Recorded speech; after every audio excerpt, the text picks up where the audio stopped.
This is our third hearing, and I know everyone is monitoring all the happenings that occurred during the first and second hearings. This is already our third hearing. Just would like to inform, I know everyone knows that our Senate resolution urging PAGCOR to suspend the operations of suspend the license to operate of uh, e-sabong operators were actually denied by Malacanang.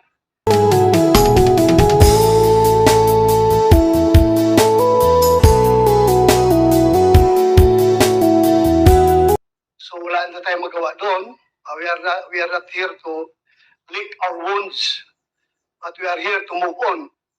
Anyway, we use that resolution only to make sure na mabigyan linaw itong ating ginagawang investigasyon.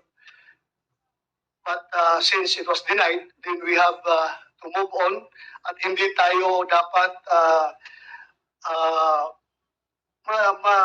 madidistract towards our main objective of this hearing, which is to locate or possibly recover the living or the dead bodies of these 34 missing persons.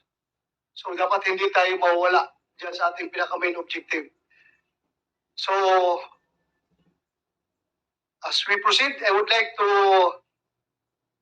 give the floor to our colleagues here who want to make their opening statement, sir. Senate President, sir. Meron kayong opening statement? Senator Lacson, sir.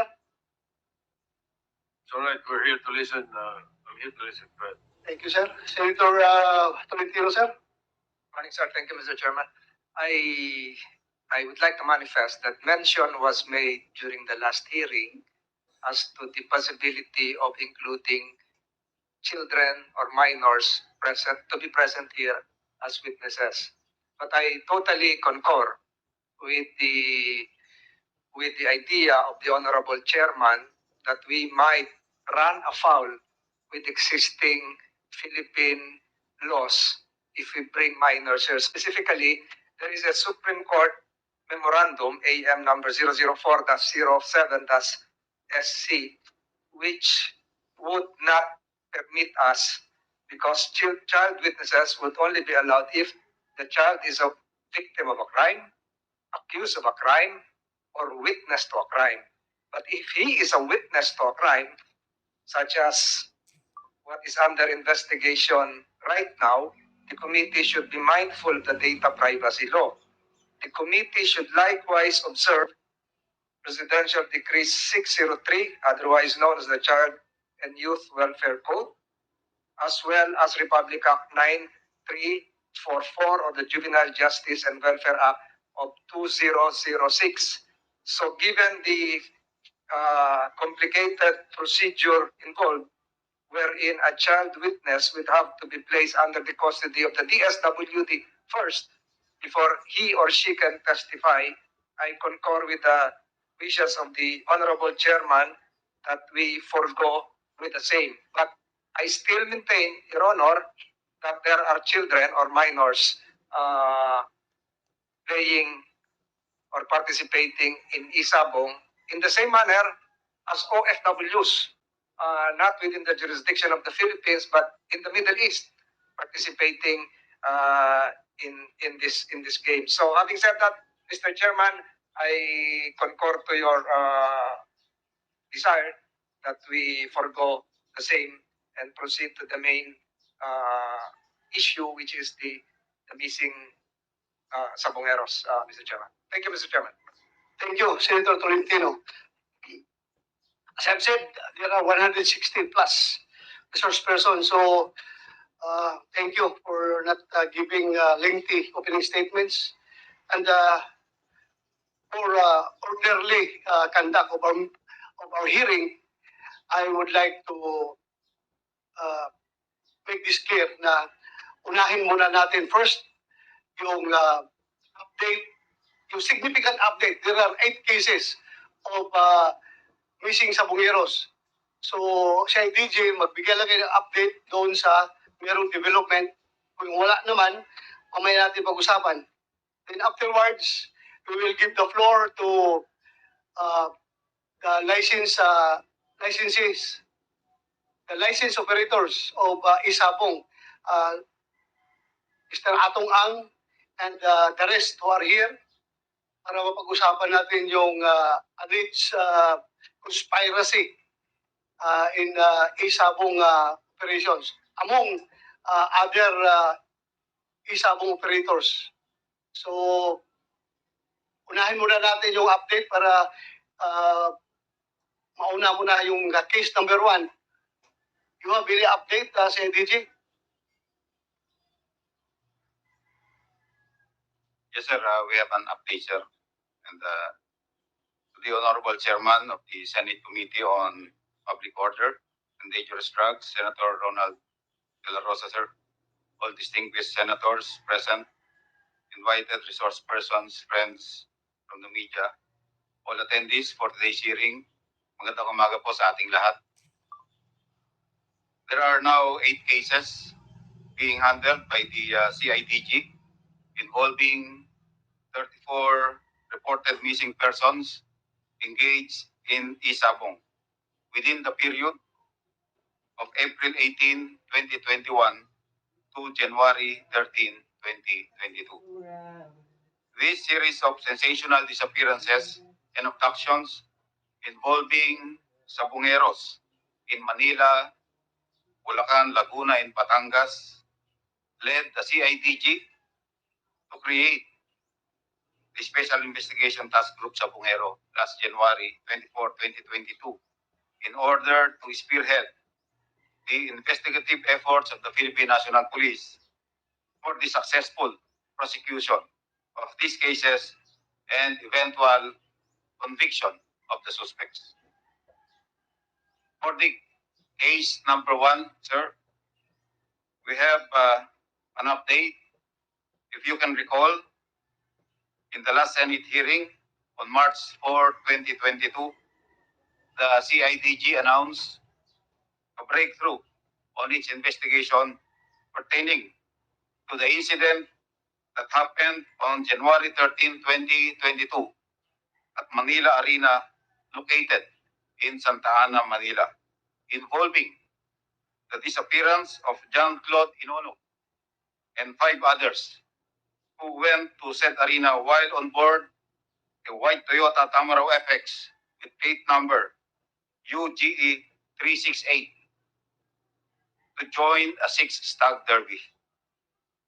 3 witnesses surfaced in this case and executed their sworn statements identifying the suspects who are responsible in this case.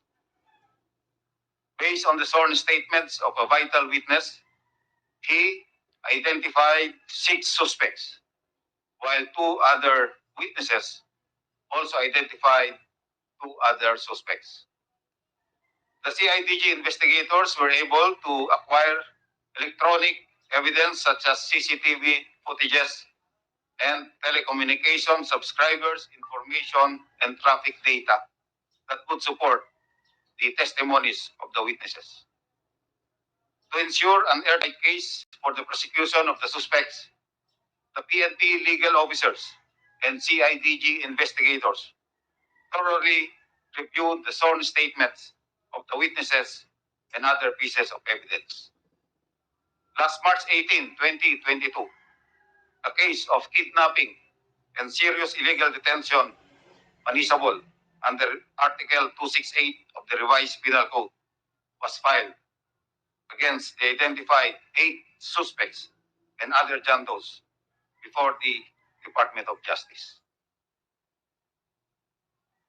Can I go on with the update on other cases, sir?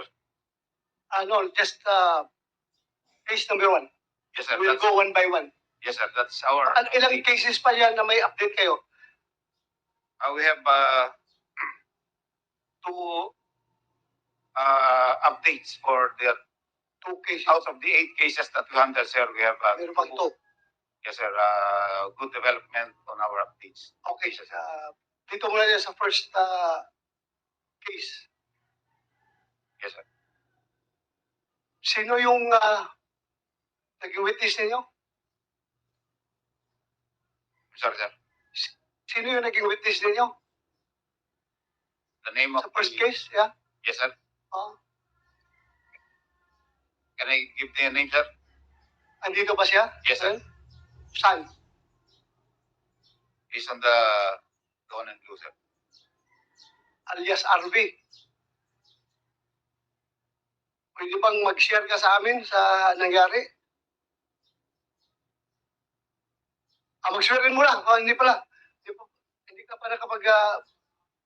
Yes po. lahat na. Sige. Thank you. Pa-request na lang po yung mga bagong bisita po ngayon nasa nakaupo rito na hindi pa nagsuswear in na pakitayo na lang po at mag-swear in po tayo. Saka doon po. Point of inquiry, Mr. Chairman.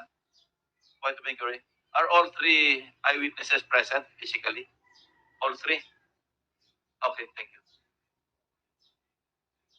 Do you swear to tell the truth? Ay, yung 3 polis din po, kasama po lahat. Yung mga hindi pa ho nag-swear in. Pakitaas na lang po ang kanang kamay. Do you swear to tell the truth, the whole truth, and nothing but the truth in this investigation? Thank you. Please take seats. For the information of this honorable committee, especially our Senate President will be the one recommending to DOJ for your inclusion or admission into the witness protection program. Yung isa sir, hindi pa na applyan. Pero itong dalawa, in-apply na namin and may approval na, Jo? Wala pa. Meron na? Provisional. May provisional approval na daw sir itong dalawa. So, huwag kayong matakot magsalita. Basta totoo lang ang sasabihin ninyo. Huwag kayong gawa ng statement na kasinungalingan. Kahit na pwede ko kayong ipa-pull out on the witness protection program pag kayo nagsisinungaling. And if you lie before this committee under oath, while you're under oath, you are liable for perjury. Dapat magkaintindihan din dito. So, huwag pasubrahan. Yung pawang katotohanan lamang ang gustong malaman itong committee na ito. Klaro tayo dyan. Okay, alias RB, i-share mo sa committee na ito ano yung nalalaman mo patungkol doon sa first case na sinasabi natin na nangyari doon sa Santa Ana, Manila, sa Manila Arena. Yes po. Sige. Noong January 13 po, may laban po kami sa Manila Arena, 6 derby. Ngayon po, nung dumating po kami ng Manila Arena, alas 4 po ng madaling araw. Sandali. Huwag ka nang matakot. Papasok ka naman namin sa witness protection program. Ako. Tanggalin mo na yung kuwan mo. Yes, sir. Tanggalin mo yung kuwan mo kaya hindi marinig. Hindi maklaro yung pagsasalita mo. Hindi yung mas mo, mas. Yan. Okay. Sandali. Bakit ka nga dito na isama? Tanggalin mo. Hindi ka marinig. Yan. Okay na yan. Bakit ka na isama dito? Anong papel mo dito sa pangyayari ito? At taga saan ka? I-introduce mo sarili mo. Handler po ako sa isang entry name na Mac JJ po. Mac? Mac JJ po. Okay. Ngayon po, nung January 13 po, may entry po kami sa Santa Ana, Manila, Santa Ana Arena, Manila. Ngayon po, nung bago po nawala yung mga victim po sa Manila Arena. Sandali. Sabihin mo muna ang pangalan mo. Pangalan mo. Ako po si Denmark Sinpueco, Edad. 23 years old po. Taga saan? Taga Sampaloc, Tanay Rizal po. Okay. Sige, tuloy mo. Ngayon po, nung January 13, nag-entry po kami sa Manila Arena. Ang entry name po namin, Mac JJ po. Ngayon po, bago po nawala yung mga biktima po ng Manila Arena, nakakita ko po. Ngayon po, nung ang mga galing po ako ng smoke area, meron pong, pagbalik ko po ng Cock House, meron pong walong security na nandun na po, nadatnang ko po ron sa babalang po ng Cock House namin. Ang Cock Anong House po, nalaman na security? mga nakaitim na jacket po sila. Tapos yung isa po, na meron pong ID, ay nakapasok lang po sa loob ng jacket pero kita naman po yung tali ng ID. Ngayon po, Ano, first time mo yun pumunta sa Manila Arena? bali second time na po. Second time. Apo. Yung ibang arena, nakapunta ka na? Apo, sir. Saan ka ibang arena napuntahan mo? Santa Cruz po, tapos Lipa, Batangas. Nakailang punta ka sa Santa Cruz? Sa Santa Cruz po, mga hindi ko na rin po masyadong tanda kasi maraming beses na rin po ako lumaban ng Santa Cruz. So, maraming beses. Apo. So itong gwardiya na ito, familiar mo na ito, nakilala mo na gwardiya talaga sila doon. Apo. Nakikita mo ito sa Manila, nakikita mo rin doon sa Santa Cruz. Sa Manila Arena po, first time ko pong nakita yung mga involved po. Pero sa Santa Cruz po, madalas ko po silang makita. Dito sa sa Laguna. Apo. Sige, tuloy mo. Ngayon po, nung may entry po ako ng Manila Arena, MacJJ po ang entry name namin. Pagpunta ko po ng Cock House, meron na pong walong security na nandun na po sa may tapat lang ng Cock House namin yung iba po, nandun po sa loob ng Cock House ng victim. Ngayon po, ang victim po ron, ay yung nasa loob po ng Cock House ng mga security ay yung tinatawag po nila ng chief. Bali, hindi ko po kilala yung pangalan, pero sa mukha kilala ko po. Mukha, kilala mo. Apo. Dito, andito ngayon, kilala mo? Meron dito? Chief? Hindi pong pakitanggal yung mas po nila. Mas? Tatanggalin po. Oo, pag-ipansi. Wala naman tayong tinatago dito eh. Chief, sino yung chief? Yung Ray-Ban Moses mo, ano? Yes, sir. Sino? Julie Patidongan po. Julie Patindungan. Yes po. Siya yung natawag na chief. Bali po, meron po siyang isang kasama pa na inuutusan po niya na bali po ang tawag po kasi nung isang inutusan niya, chief po. Chief po yung tawag. Bali yung may katabi po siya na inutusan niya. Yung inutusan niya po, ang tawag dun sa sinabihan, chief. Chief. Apo. Bali po, Ang tingin mo, gwardiya, polis. Okay, chief ang tawag. hindi ko po alam kung ano kasi po nakaitim na jacket po sila eh. Sige, tuloy mo. Ngayon po, nagtaka po ako bakit marami pong security ron sa house 33G. Kasi po, 32 po kami, 33 po yung Cock House nung biktima. Magkatabi lang po kami halos. Ngayon po, may sa 8 pong security na umakyat dun sa Cock House. 4 po yung pumasok dun sa loob ng Cock House ng biktima. Andun po yung tinatawag po nilang chief. Ngayon po, yung mga tao po ron sa loob ng Cock House, dinatnan po nila, naglilimber ng panlaban nilang manok. Maya-maya po, kinuha na po yung mga tao. Ito pong si Velasco, lumabas po. Bali po, nung lumabas po si Velasco, hinarang niya po. Sinong siya? Si Patidongan po. Hinarang niya. Opo. Saan palabas? Saan papunta? Palabas po sa Cock House nila kasi po natatakot po siguro yung tao. Kaya po lumabas. Ang masaklap po. Velasco. Apo. Kumsek, ito bang Velasco kasama doon sa nawawalang anim? Biktima yan? Okay. Kasama doon sa anim yung Velasco. Sige, sige. Apo, sir. Maya-maya po, binaba na po nila yung tao. Ang unang-una pong nakuha, si Rondel Cristorum, si Gomez, tapos si Velasco. Tapos po yung Marlon Bakay, dito po sa hallway nakuha ng Manila Arena. Saan nakuha? Sa hallway po ng Manila Arena, papunta pong Cock House nila. Okay. Hindi na po nakarating ng cock house si Marlon kasi po may humarang na rin po sa kanilang isang security. Binaba na po siya, tapos kinuha lang po yung dala-dala niyang Did you say binaba? Saan binaba? binaba na po ng basement. Basement ng ano? Manila Arena po. Maria Arena. Opo. Okay. Kasi po nandun po kami sa pinakang taas po na cock house Okay. sa 32G po. Ngayon po binaba pa po sila ng basement.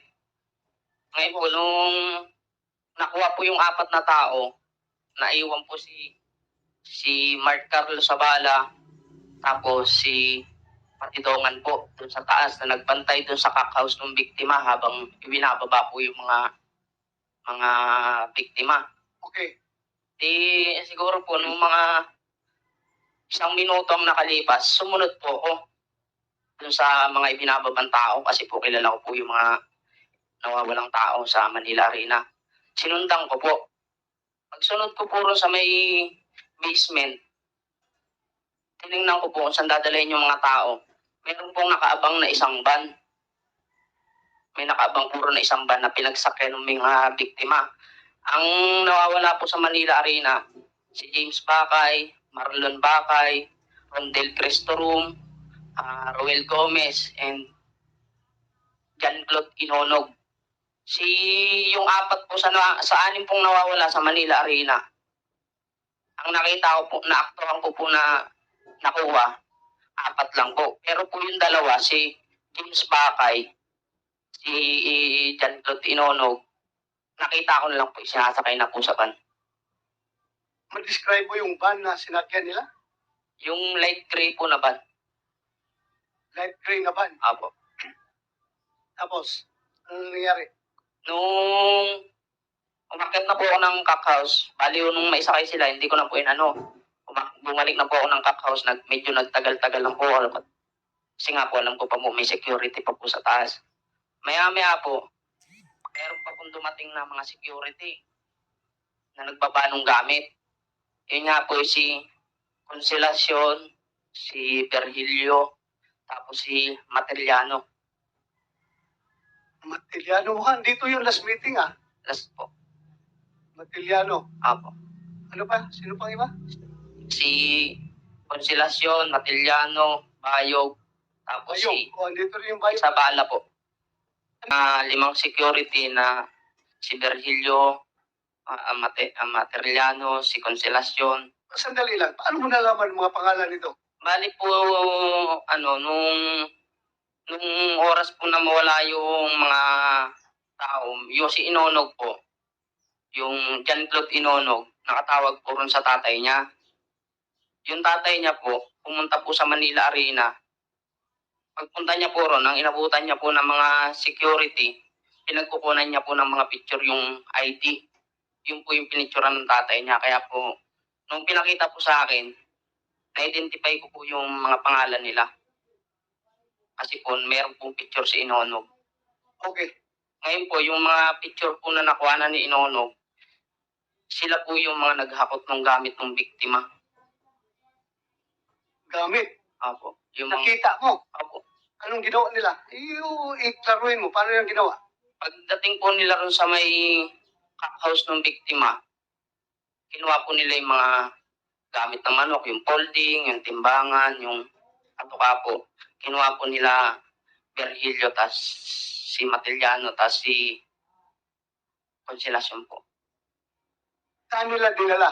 Hindi ko na po kung saan po dinala kasi po hindi ko na po na sundan. Tapos ano pa? Nung nalinis na po yung cock house nila, ando na lang po kami sa cock house din po namin. Hindi na po lumabas. Mr. Chairman, Yes, sir. mag-devil's advocate lang ako, Yes, sir. not for anything. Paano mo nakita lahat ito?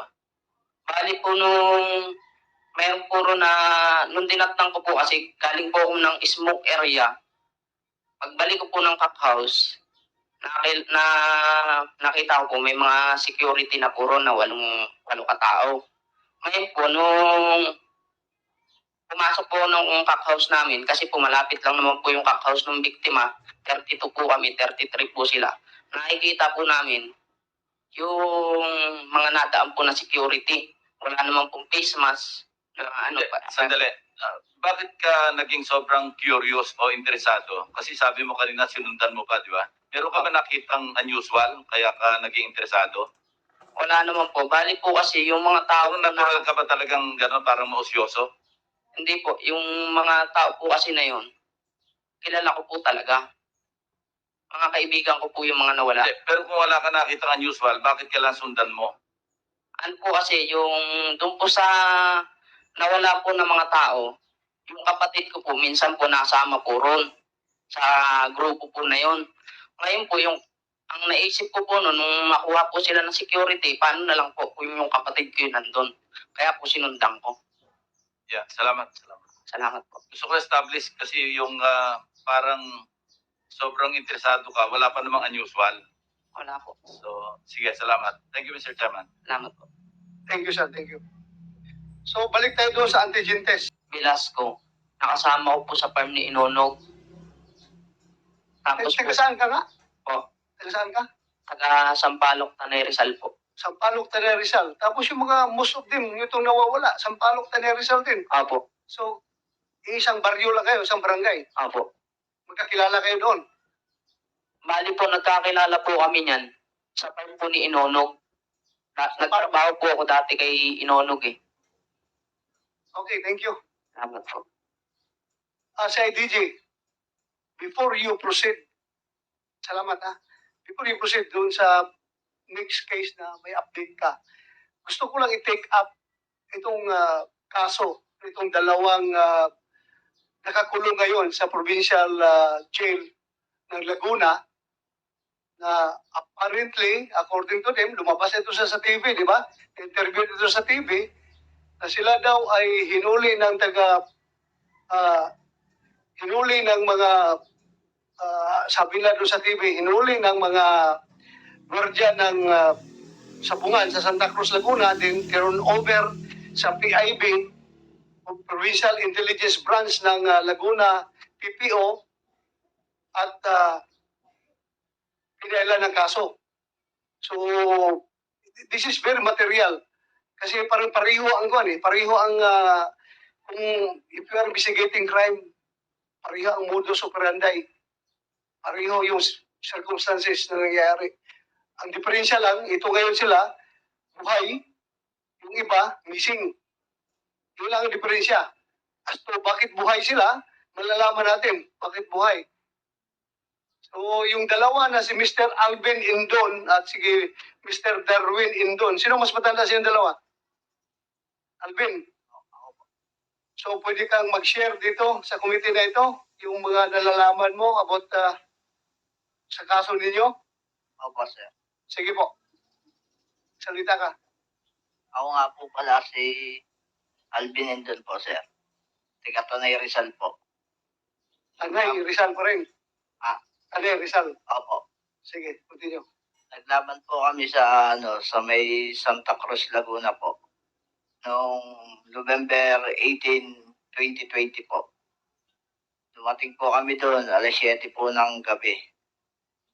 Nung dumating po kami doon, kakaunti po ang tao.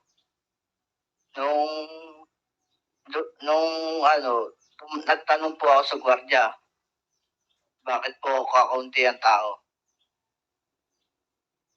Nung pong tinanong po ako ng gwardiya, nung sinabi ko po doon sa gwardiya na bakit kakaunti tao, sabi, ang katuktong po daw noon, nasa Pila Laguna po. Sa Manila, sa arena po. Kaya po ang tanong ko po sa kanila, anong oras po ang umpisa ng laban po namin? Kasi po sinalihan po namin 6-tag daytime derby po. Kaya po ang sabi po sa amin, alas 3 po ng daling araw ang umpisa po ng laban namin. Ngayon po, naghintay na lang po kami doon kaysa bumalik pa rin po kami, naghintay na lang po kami. Tapos, Nung maghintay po kami, mga bandang alas 3 po ng daling araw, nag-umpisa na po ang laban. Dalawa po kasi yung entry po namin eh. tapos, Nung naglaban na po kami, Doon sa unang entry po namin, 2 panalo po, tapos isang tabla.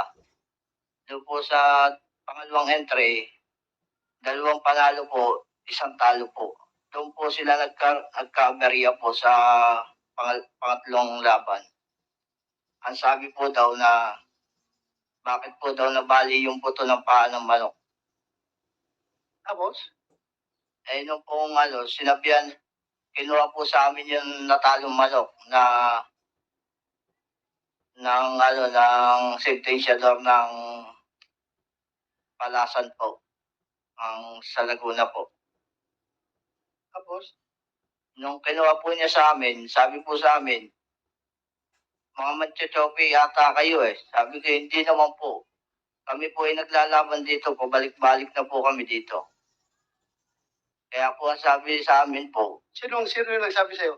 yung pong sentensyador po doon sa Santa Cruz, Laguna po. Sige, tuloy. Nung pong sinabi po sa amin na gano'n, na dinala po nila sa doktor. Ang sabi po sa doktor, baakin po daw yung binti, tignan kung may kayas yung buto. Pag may kayas po daw, baka hindi na rin po daw kami makita. Sabi ko naman po sa kanila, sige, patingnan niyo po. Tingnan niyo po kung may kayas. Kami naman po ay willing dyan sa sinasabi niyo kasi hindi naman po talaga kami gumagawa ng ganyan. Tapos, Noong pong time na yun, nung magkaroon ng aberya po doon, yung pong mga uling laban po namin, hinold na po nila ang laban po namin. Hindi na po kami pinatuloy. tapos, Nung hinold na po kami, may mga may mga gwardiya na pong nakabantay po sa amin. Kaya po, yung driver po namin, bumibili po ng pagkain. Mga bandang, mga 4:30 ng umaga. Bigla pong nagdami na po ng security guard po doon sa loob ng sabungan po. Binabantayan na po kami doon sa may tent. then, Nung pong binantayan po kami sa may tent, siguro po mga pa-5, bigla po may lumapit sa akin sa lalaki na hinalbot po ako sa ganito. Ang tanong po, kayo ba yung may entry ng game farm? anong ginawa sa'yo? Hinalbot po ako bigla sa damit po. Sino yung lalaki na yun? Si alias Dondon po. Dundun. Opo, Andito ba siya sa sesyon nun? si alias Dondon po. Saan? Nandito. Pwede mo ituro? Opo, Sino? Saan? Anong ginawa ni Dundun sa'yo? hinalbot po niya ako sa batok po. Sabi, subukan mo lumaban, papatayin na kita. Tapos, Po noon, sabi ko po, bakit niyo po kami ginaganito? Wala naman po kaming alam dyan. Sabi, mga manchochope kayo. Sabi ko naman po sa kanila, hindi naman po napapatunayan at marami po kaming laban na beses dito na pabalik-balik po kami. then, Nung dinala po niya kami doon sa tinatawag niyang pahingaan po sa may loob ng sabungan po. Tapos po, tinanong po niya sa akin kung nasaan po daw yung mga kasama namin. Kasi po, 2 lang po kami nung dinampot eh. Yung pong 2, yung kapatid ko po at saka yung anak ni Sherwin Garcia po, inutusan ko po na kumuha na ng gate pass para makauwi na po kami. tapos anong ginawa ni Dundun sa'yo? Nung pagkalpot po sa akin, dinala po niya ako sa may bahay pahingaan po niya. Bahay-bahay? Doon po sa may para pong pahingaan po niya. Tapos, Nung doon dinala po niya ako, sabi po sa akin, wag na po daw ako lalaban, baka po daw kami mamatay. tapos, Nung pong sabi ko, hindi naman po kami lalaban at wala naman po kaming ginagawang kasalanan sa inyo. Tapos tinanong po niya kung nasaan po yung mga kasama namin. Sinabi ko po, nandoon po kumukuha ng ng gate pass po para makauwi na kami. Meron ka sinabi dito sa affidavit mo na maya-maya ay tumawag itong si Dondon ng cellphone. Opo. Sino tinawagan niya? Ang pakarinig ko po, kalapit ko po siya eh. Ang tawag niya po ay Boss A. Sino yung boss A? Yun po ang ano po namin na sinasabi niya si Atong Ang po daw. Anong sabi ni Dondon kay boss Atong Ang? Ang sabi po ay, Boss A, may mga tao na naman dito na pumasok na mga manchochope. Tapos, Ang sabi niya po, naka-loudspeaker po yung cellphone niya eh. Sabi, naka-loudspeaker po. loudspeaker. Opo. Rinig ko po. Narinig mo? Opo. Kilala mong boses ni Atong Ang? Medyo malat po Malat? sa cellphone. Ano sinabi ni Atong Ang? Ano sagot niya? Ang sabi po nung tinawagan po niya, ang sabi po ay, sige, paaminin niyo kung sino ang boss. Pagka hindi niya namin, patayin niyo na. Patayin nyo na? Oo. Narinig mo? Opo. Sigurado ka? Opo. Hindi lang naman po ako nakakarinig noon eh. Sino bang Kasi yung nakarinig? mga kasama ko. Kasi po magkakalapit po kami. Ito ha, pagkahan tayo ha. Opo. Under oath ka dito kapag ikaw nagsinungaling. Opo. Perjury ang kaso mo. Opo. At pwede kita ipa-withdraw from the Witness Protection Program. Opo. Paano mo nalalaman na boses ni Atong Ang yung nasa loudspeaker? Ay, siya lang naman po ang tinawagan niya na Boss A eh. Si Boss Atong lang po ang inaano na AA. Pagkatapos nun, anong nangyari?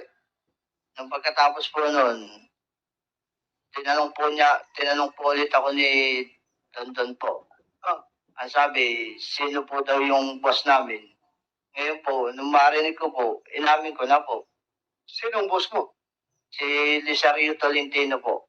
Rizalio Tolentino po. Tolentino. Opo. Then pagkatapos, Nung pong inamin ko, sinats po nila. sandali ha. Kumsek, andito ba si Rizalio Tolentino? Yung financer nila, yung boss nila? Sige lang, i-check mo muna kung wala. Ha? Sige, tuloy mo. Nung sinabi ko pong si Lisario Tolentino, isinats po nila yung sa cellphone nila yung yung FB ni Lisario Tolentino po. Ngayon po, nung makita nila, pinicturean po nila. Sabi, ito yung nanggaling din dito. Sino yung nagsabi nun? Si Dondon po. Dondon. Opo. Yung si Dondon, ito ha, patidukan. Opo. Sinong sinabihan niya? Yung pong pag-search po niya doon sa pangalan ng Lisario Tolentino, lumitaw po yung mukha ng boss ko. Oh. Ang sabi po doon sa mga tauhan niya, eto rin yun ang galing ditong taong na nahuli din natin. Tapos, Nung makita po nila, tumawag po siya ulit. Ang sabi niya po doon sa katawagan niya na, boss, yung pa rin po ulit, yung tiga Batangas po. tapos, Nung pong ngayon, sabi po, sige, ipasa niyo na yan sa PIB. pasa ninyo sa PIB po. PIB. Opo. Alam mo yung kung anong PIB? Hindi po. Sige. Continue. Nung pong dumating po yung tinawagan po ni Tonton na sinasabi nilang PIB, pagdating po nila, may lumapit kaagad na isang lalaki doon sa magtatay, parehas sinampiga po. Ano? Sinampiga parehas po. Ano yung sinampiga? Pasensya ka na, Bisaya ako, hindi ko alam nung sinampiga. Yung pasampal po sa ganito. Sinampalong, sa Bisaya yan, sinampalong sa amin, Opo. sa inyo, sinampiga. Sampiga po. Sino nagsinampiga? Sinong gumanon? Si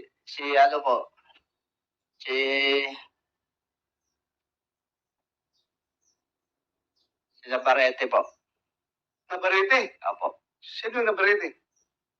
Ano po, PAB. Ha? PAB po. PIB. Nandito ba siya? Opo. Ituro mo. Saan ba si Navarrete dyan? Navarrete, will you please stand up? Tumayo ka. Kumsik, isurta mo nga at ituro niya kung sino yung Navarrete na yan na sinasabi niya.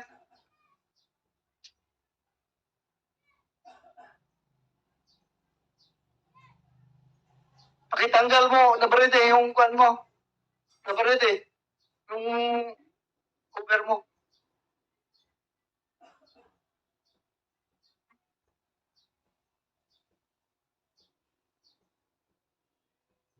Yan ang Navarrete na sinasabi mo. Paano mo nalaman na Navarrete ang pangalan niya? Balik ka muna dito, balik ka muna dito. Thank you, thank you. Balik ka dito.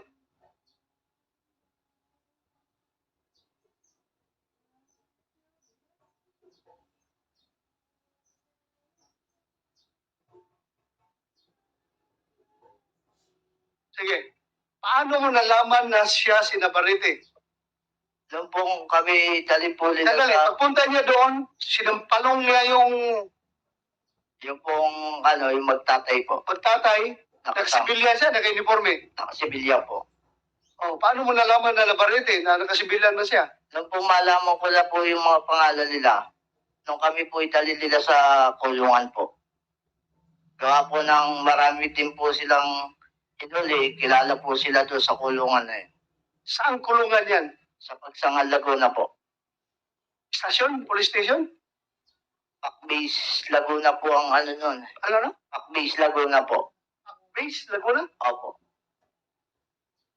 Navarrete. Ano itong Pac-base na Laguna? Na dinala ninyo dito. Sir, wala po kaming packbase po, sir. Ano yung sinabi mo Pac-base? Yun po ang ano pagkakalam ko po, yung Pakbase, Laguna po. Sa, ano po, sa Hindi, Pagsangan. police station. Opo. Police station, hindi. Police station po. Police station ng Pakbase. Pagsanhan, Laguna. Pagsangan po, Pagsangan. Na may Pagsangan po. So, police station yun ng Opo. Pagsanhan. Opo. Hindi Pac-base. Pero nakalagay po sa acronet, sa ano nila, nakalagay po pangalan, Pakbase po. Dali pag sabi ka Pagsanhan, Laguna, spelling mo, Pac-base. Hindi ko po kaya, sir. Paano mo nasabi Pac-base? Narinig mo lang? Hindi po, sinabi po sa amin nung yung ano doon, yung bantay ng police po. Kasi po, Hindi ka marunong magsulat, magbasa. Hindi ka marunong. hindi po. Pero paano mo nalaman Pac-base? Sinabi po sa amin nung bantay na sa kulungan po. Bantay sa kulungan. Opo. Ano yung bantay sa kulungan? Police? Yung police po. Naka-uniforme siya? Opo.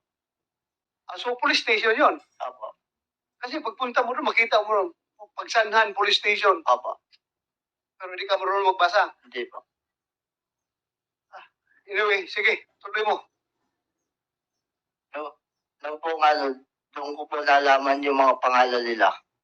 Sinabi po sa amin nung nakakulong doon. Ganun yung tao ngayon, ganito pangalan yan. Yung isang tao, ganito pangalan. Yung isang tao, ganun ang pangalan. Tinandaan ko na lang po. Okay, tapos? Nung po ano, kunin po kami, ang may head pa po sila dyan eh. Meron pa po silang head dyan. Head? Opo. Sino? Si Michael Calabaria po. Claveria? Opo. Ano, paano mo nalaman na head? Yun po ang tinatawag nilang head na sila po ay sumusunod doon. Nakikita mo? Opo. Dito sa loob ng session hall, nakikita Wala mo? po. Ha? Wala po dito. Saan ba si Claveria?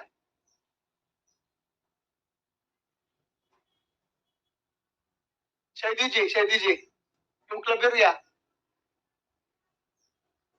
Patawag na ninyo. Bigyan niyo upuan dyan.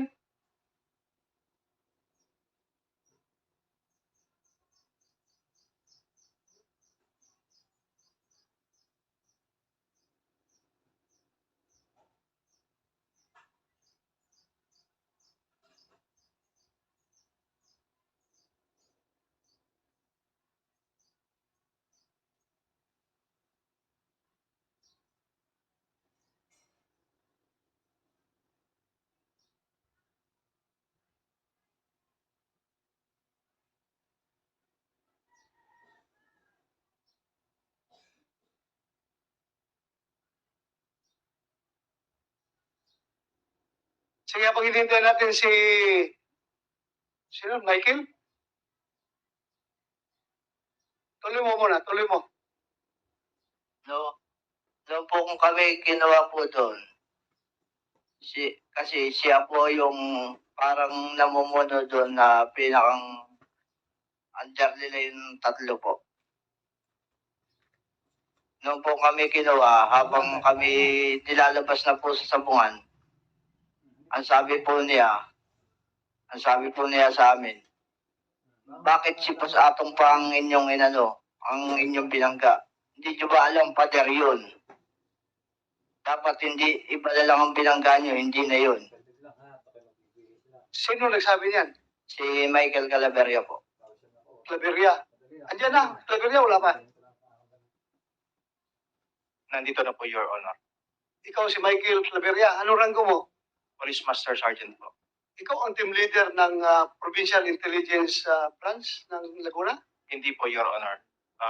During that time po, si Police Lieutenant Henry S. Sasaluyan po, Your Honor. Pero ikaw yung pinaka-senior ngayon. Yan. Yes po. Sandali. Mag-out ka muna. Please.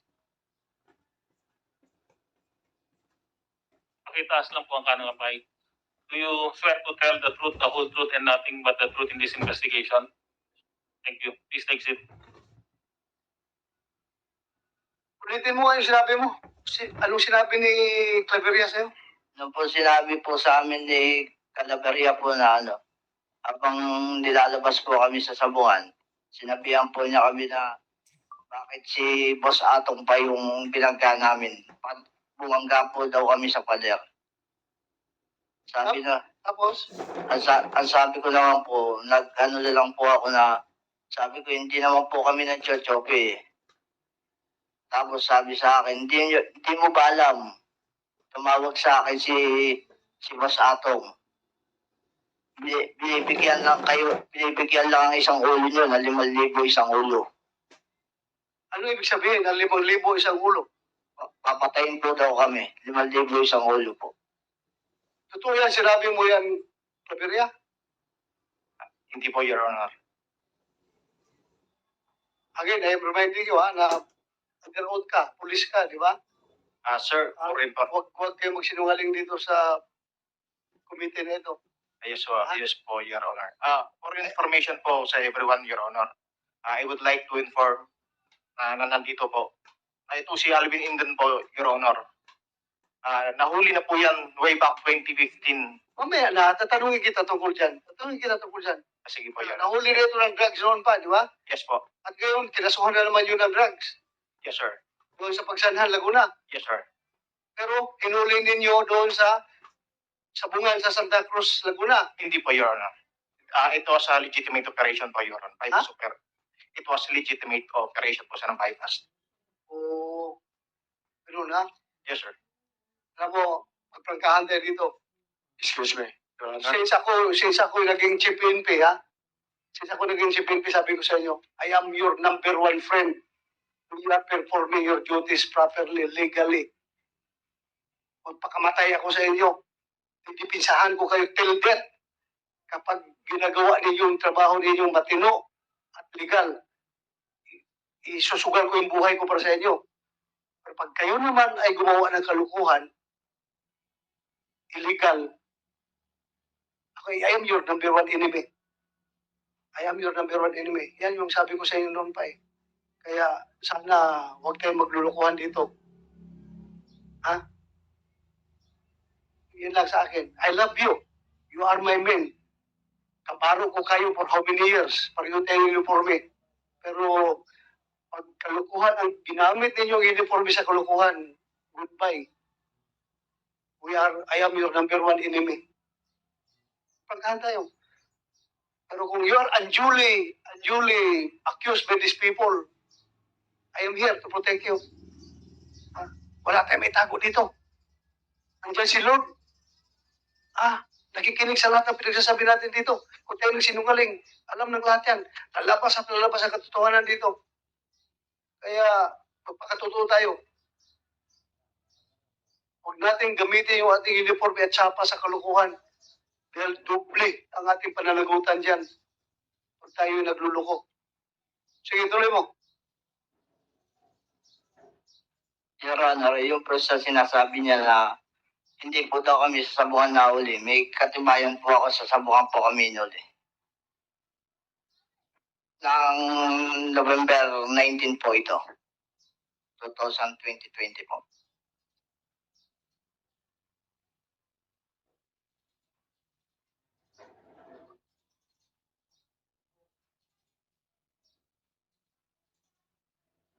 Ano ito? Pahingi po dito, sir. Thank you. Yan po yung Tagan po. Your Honor, yung nagpapasok po kami ng entry name. Owner, Cycross, Interim, Game Farm, Midnight Stagan, 12:30 p.m. So ito nagpapatibay na nandoon kayo sa sabungan. Opo, Your Honor. Doon kayo hinuli. Opo. Ha? Opo. Tanungin natin si Julie Patidungan. Hinuli ba niyo talaga ito doon sa sabungan? Hindi po, Your Honor. Ha? Hindi po. Hindi. Opo. So sino kayo na nagsinungaling? At saka, Your Honor, yung sinabi niya kanina, nasabi niya, Boss A daw yung kausap ko. Minsan, hindi ko tinawag si Mr. Atong Ang ng Boss A. Amo po ang tawag ko sa kanya, Your Honor. Sino ngayon na nagsinungaling? Ikaw o siya? Your Honor, excuse me, Your Honor. Yes, go ahead. Kanina pa po nababanggit ang pangalan ko. Pwede po pong magsalita rin naman ako. Yes, Kasi right. part of the conspiracy yan eh. Yeah, you have the May you have the explain floor. sa inyo. Yes. Marami pong salamat. Kanina po. Dalawang hearing na po tayo. Pangatlo na po ngayon. Tingnan niyo po itong importante po ito sa sabi ko. Tingnan niyo maigi. Bakit laging involved si Dondon? Si Dondon po, siya lang ang nagmamaniobra ng lahat ng farm ko sa construction. 2 to 3 years na siya nag-aasikaso. Ang daming farm niyan, 3, 4 na farm. Kung titignan nyo,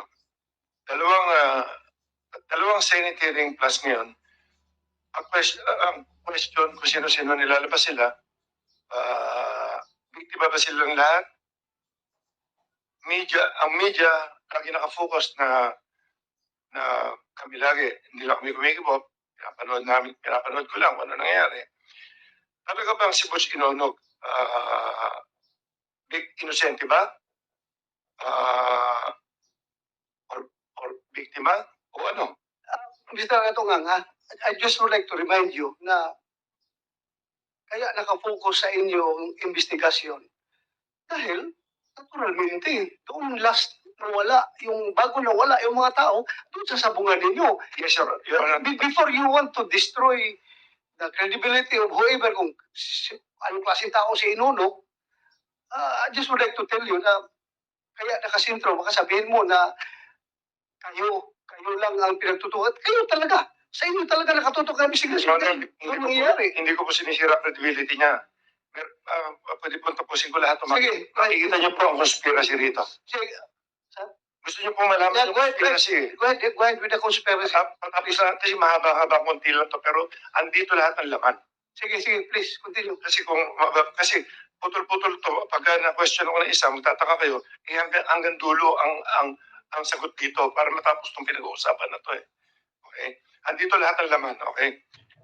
Ine-explain ko lang sa inyo, yung salita ko na, yung question ng mga tao, yung inosente ba sila o hindi? Tapos, papakita ko rin sa inyo kung ano yung, kasi pinag-usapan na yung mga chope-chope, hindi naman namin malalaman talaga yan eh. Dahil yung taya nga, hindi namin nakikita. Dahil, kung pakikita ko sa inyo mamaya, yung kung paano sila kumikita ng pera. Okay? Patutunayan ko rin sa inyo na ayaw ko ng yung dahas-dahas dito. Patutunayan ko rin sa inyo. Gusto ko rin, isipin nyo kung sino nasa likod din dito ngayon. So, medyo makikita nyo.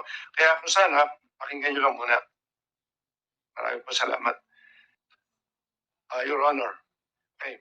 Your Honor, yung isa po tayo nung unang mag-hearing, si Butch Inonog at anak niya, ang sabi niya, driver lang po sila, nangungontrata lang po, at wala po silang alam sa sabong noong una. Hanggang sa lumalim ang investigasyon, inamin niya may farm pala siya. At yung nagsasalita si Denmark, trainer niya yan, handler niya. Denmark Simpuego. At pwede nyo ipacheck, hindi siya ordinaryong tao. Marami siyang connection sa politiko at sa pulis. Okay, ito na ngayon.